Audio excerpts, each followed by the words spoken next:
एक तरफ देश के युवाओं के लिए मजबूत जमीन तैयार कर रहा हूं, तो कांग्रेस मोदी की कब्र खोदने के कार्यक्रम करवा रही है। और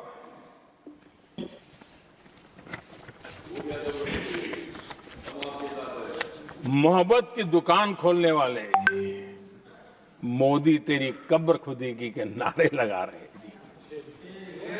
ये कौन सी मोहब्बत की दुकान है जो देश के ही किसी नागरिक के कब्र खोदने के सपने देखती हो? ये कौन सा संविधान से उन्होंने सीखा है जो देश के ही किसी नागरिक के कब्र खोदने की बात करते हो? क्या ये संविधान का अपमान नहीं है? क्या ये मानवता का अपमान नहीं है?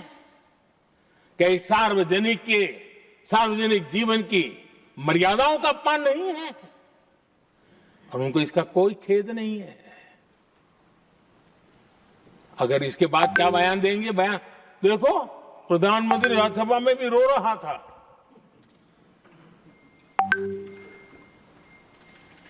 किस प्रकार के संस्कार और वृत्तियों से पले बड़े लोग हैं ये। आदरणीय सभापति जी, मेरे लिए कोई अनुभव मेरा बहुत पुराना है। 2002 से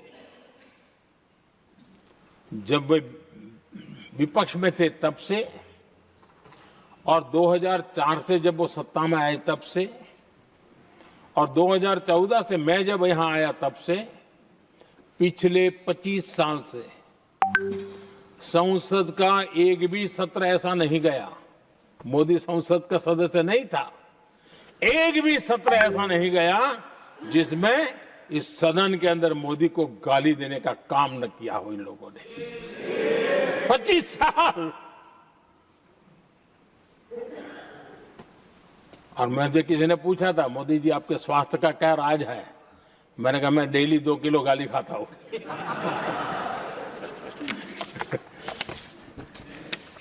आदरणीय सभापति जी, ये मोदी की कब्र क्यों खोदना चाहते हैं?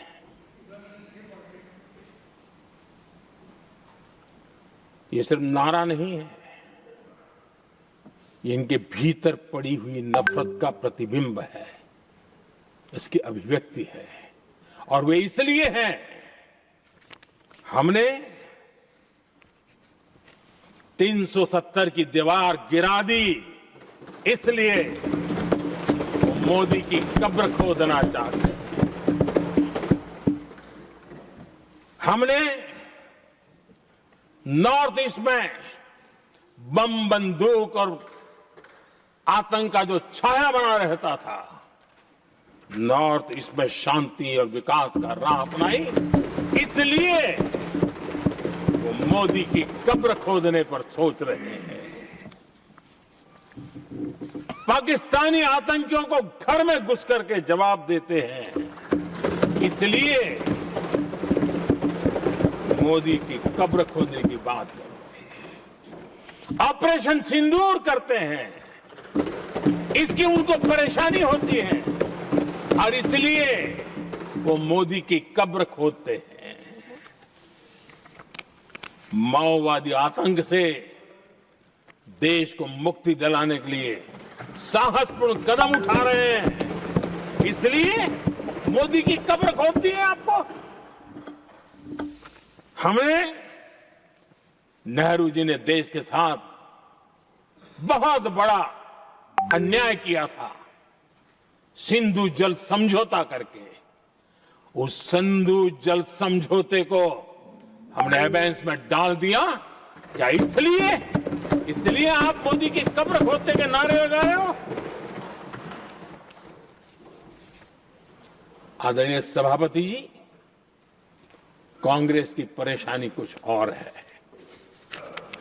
ये पचा नहीं पा रहे कि मोदी यहां तक पहुंचा कैसे, और उनकी परेशानी बढ़ती जा रही है कि भाई पहुंचा तो पहुंचा, लेकिन अब तक टिका क्यों है? और इसलिए वे एक ही रास्ता उनके लिए बचा हुआ लग रहा है कि मोदी तेरी कब्र खुदेगी। आदरणीय सभापति जी,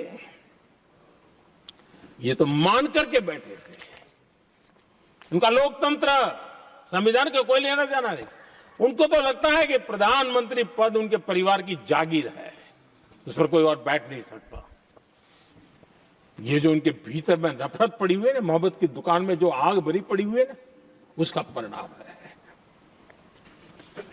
और इसीलिए कोई क्यों बैठा,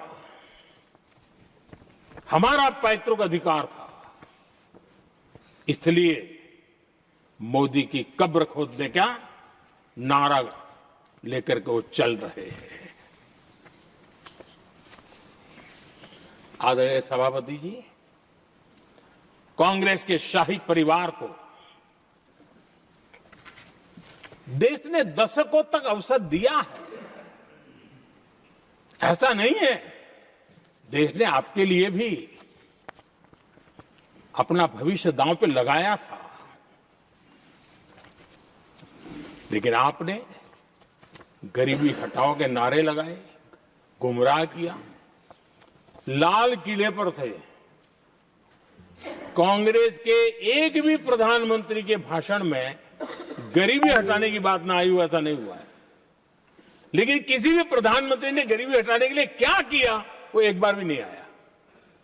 वो नारे से अधिक कुछ नहीं था उनका। और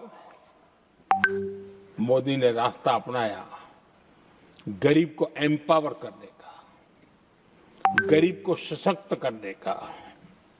और मेरे देश के गरीबों को मैं सलाम करता हूं, उन्होंने देश की योजनाओं को समझा, स्वीकारा और अपने सामर्थ्य को बढ़ाने के लिए प्रयास किया। महाराष्ट्रातील सर्व बातम्यांचे विश्वासार्ह व्यासपीठ, सकाळच्या सर्व सोशल मीडिया प्लॅटफॉर्मला लाईक, फॉलो आणि सबस्क्राईब करा।